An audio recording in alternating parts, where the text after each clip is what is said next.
America is facing mounting crises from all directions, deliberately manufactured by our enemies, both within and without, to destroy America once and for all. Few could have imagined 10 years ago where we'd be in America today. We're confronted on all sides by interminable crises that threaten the very fabric of our nation, from a border flooded with millions of migrants from all over the world to a fentanyl crisis killing more American Jews every year than the past 3 wars combined. Radical transgender activism and other cultural insanity has pushed more youths to commit suicide than at any other time in history. It seems as though the world is rapidly coming unglued, but it is actually a diabolical plan that has been operating for over 100 years and is now showing its face. Such is the book cover note written by James Simpson, economist, businessman, investigative journalist, and best-selling author. He was a former candidate for the U.S. Congress in 2020. In his earlier career, he worked as an economist and budget analyst for the White House Office of Management and Budget. James Simpson is our guest today in the Economic War Room. Welcome, Jim.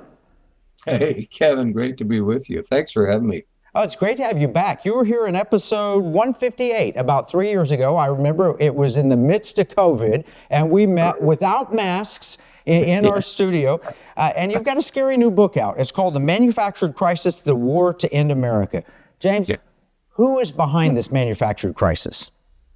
Well, the easy answer is the radical left, which today owns completely the Democratic Party. They are a wholly owned subsidiary of the international communist left.